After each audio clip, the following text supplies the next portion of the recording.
بسم اللہ الرحمن الرحیم صلی اللہ علیہ محمد صلی اللہ علیہ وآلہ وسلم۔ عزیزان محترم، ریڈ ہائفر کی قربانی، تیسری عالمی جنگ کی پیشن گوئی اور مسجد اقصی کی شہادت اور تھرڈ ٹیمپل کی تعمیر سب ہمارے سامنے ہے۔ جیسا کہ آپ سب جانتے ہیں کہ اسرائیل نے ٹیکساس USA سے 4 سے 5 ریڈ ہائفر سرخ بچیا کو $5 لاکھ دے کر خریدا تھا تاکہ وقت آنے پر ان کی قربانی کی جا سکے، مگر کیوں؟ عزیزان محترم، آج سے تقریباً 2000 سال پہلے سیکنڈ ٹیمپل کو ٹائٹس رومی کمانڈر نے تباہ کر دیا تھا اور یہودیوں کو مسمار کر دیا تھا، اور یہ لوگ تب سے لے کر آج تک تھرڈ ٹیمپل بنانے کی کوشش میں لگے ہوئے ہیں۔ عزیزان محترم، ریڈ ہائفر قربانی کا اصل مقصد تھرڈ ٹیمپل کو تعمیر کرنا ہے۔ اس بچیا کو مسجد اقصی کے سامنے ماؤنٹین ٹولف پر قربان کیا جائے گا، پھر اسے جلا کر اس کے راکھ سے ہیکل سلیمانی کی بنیاد رکھی جائے گی، مگر اس کام میں مسجد اقصی کو شہید کر دیا جائے گا۔ جیسے کہ آج پوری دنیا دیکھ رہی ہے کہ غزہ کے 5 حصوں میں سے 4 حصوں پر یہودی فوجیں قبضہ کر چکی ہیں، اور جس میں سے ایک حصہ رفح کا ہے جس میں 15 لاکھ سے زائد فلسطینی پناہ لیے ہوئے ہیں۔ امریکہ نے اسرائیل کو وارننگ دے رکھی ہے کہ رفح پر حملہ نہ کرے، اور یہ بھی کہا ہے کہ جس طرح سے پہلے اسلحے، پیسے اور فوج سے اسرائیل کی مدد کی جا رہی تھی، اب اس طرح نہیں کی جائے گی، مگر اسرائیل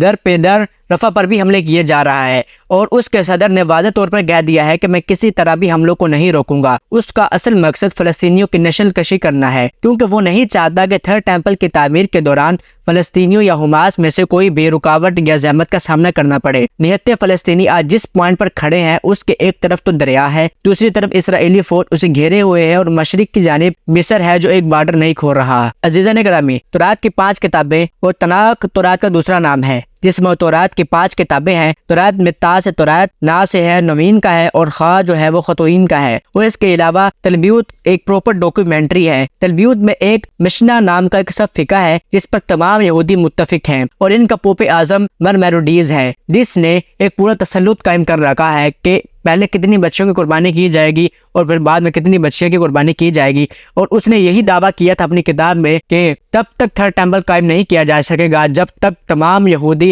اس پٹی پر قبضہ نہ کر لیں جو کہ غزہ کی ہے، اور اسرائیل پر اپنا تسلط قائم نہ کر لیں۔ اس نے یہ بھی کہا تھا کہ تھرڈ ٹیمپل تب تک نہیں بنایا جائے گا جب تک تمام دنیا کے یہودی مسجد اقصی میں آ کر موجود نہ ہو۔ عزیزان محترم، حقیقت میں تھرڈ ٹیمپل کی تعمیر قیامت کی آخری نشانیوں میں سے ایک نشانی ہے۔ یہودیوں کی کتابوں میں لکھا ہے کہ ان کا مسیحا آئے گا جو کہ دجال ہوگا، اور وہ جھوٹا عیسیٰ ابن مریم بن کر آئے گا۔ تمام یہودیوں اور عیسائیوں کی میجورٹی اس کا ساتھ دے گی، یہاں تک کہ اصلی عیسیٰ ابن مریم علیہ السلام تشریف لائیں گے اور وہ اس دجال کا خاتمہ کریں گے، مگر اس سب سے پہلے امام مہدی علیہ السلام کا ظہور ہوگا۔ جب مسجد اقصی شہید کر دی جائے گی اور یہودی اپنا تسلط قائم کریں گے تو خراسان سے فوجیں اٹھیں گی، جیسے کہ ہمارے پیارے آقا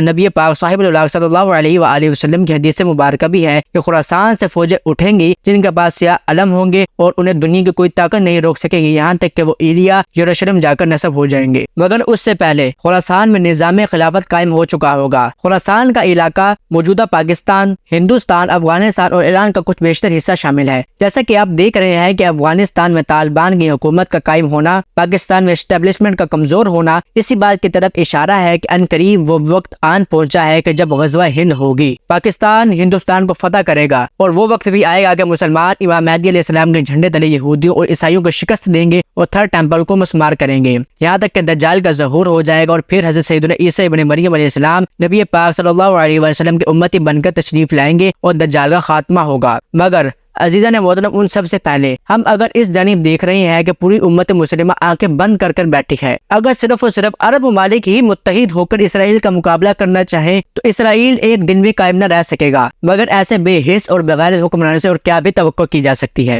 عزیزان محترم، میڈیا کے مطابق لال بچے کی قربانی 22 اپریل کو یا پھر شعوت کے 50 دن کے بعد کی جائے گی۔ شعوت یہودیوں کا ایک تہوار کا دن ہے جو عبرانی سے میں شوان کے 6 روز بعد آتا ہے۔ بائبل کے مطابق یہ دن یہودیوں کی فصل کٹائی کی یاد میں ہے، جبکہ ریبیوں کے مطابق یہ جبل سینائی پر حضرت موسیٰ علیہ السلام کو خدا کی طرف سے تورات ادا کرنے کی یاد میں ہے۔ عزیزان گرامی، ہمارا ایمان یہی ہے کہ جب بھی جنگ شروع ہوگی مسلمانوں کو ہی فتح ہوگی۔ یہ جنگ ایسی عظیم جنگ ہوگی جس کے بارے میں بتایا گیا ہے کہ اگر انسان کے 100 بیٹے بھی ہوں گے تو 99 جنگ میں مارے جائیں گے۔ ہم مسلمان ہیں اور ہمارا ایمان یہی ہے کہ موت برحق ہے، آج نہیں تو کل آ ہی جانی ہے، پھر کیوں نہ ذرا ڈھنگ سے ہی مرا جائے۔ تو دعا ہے کہ اللہ تبارک و تعالیٰ فلسطینیوں پر اپنا خاص کرم فرمائے اور امت مسلمہ کو غیرت عطا فرمائے۔ عزیزان محترم، میں تو یہی مانتا ہوں کہ ہم سب کو اپنے آپ کو سدھارنا چاہیے سب سے پہلے، کیونکہ امام مہدی علیہ السلام نے نہیں کہا تھا کہ میں آؤں گا تبھی جنگ کرنی ہے، یا پھر انہوں نے یہ کہا تھا کہ اس سے پہلے کوئی ہتھیار نہیں اٹھائے گا یا کوئی نہیں کرے گا، میں آؤں گا تبھی جنگ ہوگی۔ تو عزیزان محترم، ہم نے خود کو بدلنا ہے، ہم نے اپنی نسلوں کو بدلنا ہے، ہم نے اپنی نسلوں کو جہاد کی ترغیب دینی ہے۔ لہٰذا دعا ہے کہ اللہ تبارک و تعالیٰ امت مسلمہ کو غیرت عطا فرمائے۔ انشاءاللہ نیکسٹ ویڈیو میں آپ سے ضرور ملاقات کریں گے، تب تک کے لیے السلام علیکم ورحمۃ اللہ وبرکاتہ۔